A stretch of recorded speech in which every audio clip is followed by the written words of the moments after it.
mon cher Jérôme Commandeur. On a entendu vos commentaires au fil de cette discussion, mais c'est à vous. Chers amis, merci Nicolas, chers amis, mes papiers ont souvent une petite tonalité politique et pourtant, permettez-moi de démarrer ce soir en parlant cinéma et par le film dont tout le monde parle, The Social Network, le réseau social, l'histoire de la création du site Facebook et de son créateur Mark Zuckerberg avec ce slogan accrocheur « On ne peut pas avoir 500 millions d'amis sans se faire quelques ennemis ». Alors si David Abiker, spécialiste émérite du net, me le permet, bref rappel de la naissance du site et vous allez voir le parallèle flagrant de Zuckerberg avec l'un de nos hommes politiques les plus emblématiques.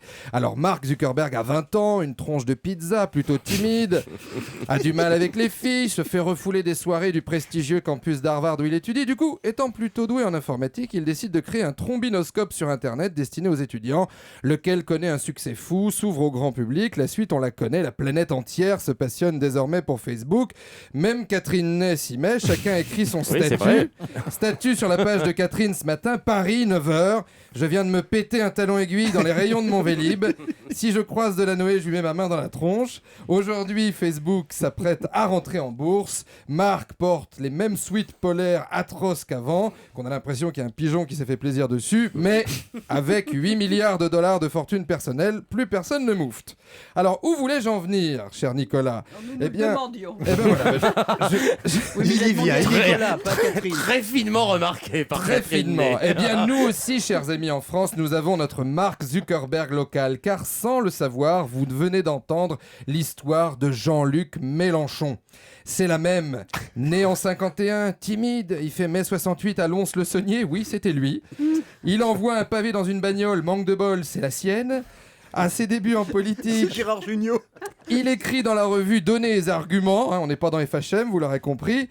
Il arrive au PS et personne ne le calcule. Dans les congrès, il fait des petits scores. Dans les soirées électorales, on l'envoie sur France 3 Paris. Sur TF1, il y a Strauss-Kahn et Sarko. Sur France 3 Paris, il débat avec Braouzek, Ben Amias, André Santini, des gars qui sont toujours libres. Et au PS, personne n'écoute Jean-Luc. Coup de grâce au congrès de Reims il y a 2 ans, en plein Charivari, Aubry, Emmanuel Fabius. À un moment, tout le monde se tourne vers lui. Mélenchon, il est content, il va pouvoir lire ses 28 fiches. Jean-Luc, tu vas nous chercher les sandwichs, s'il te plaît. Lui, oh merde, j'ai pas milité 30 ans pour aller chercher des panini, ça suffit. Donc là, c'en est trop. Rejeté par tous, à la manière du fondateur de Facebook, il écrit sa propre histoire avec le parti de gauche, monte son blog, c'est vrai, et à la manière d'une page Facebook d'ado, nous montre ses photos. Tout est vrai, vous pouvez aller sur Internet. Ici avec un ex, Pierre Moscovici. Une autre avec José Bové, un amour de vacances. Il se prend en photo dans le miroir, comme un fan de Britney Spears. Martine Aubry l'a même demandé en ami, mais il a refusé, bizarrement. On attend avec impatience son biopic, The Socialist Network. Aujourd'hui, Mélenchon est en tête de tous les cortèges, mais qu'il fasse sienne la maxime du film sur Facebook, on ne peut pas être à la tête d'1 million de manifestants sans se faire quelques ennemis. Merci mon cher Jérôme Commandeur. La suite du débrief de l'actu.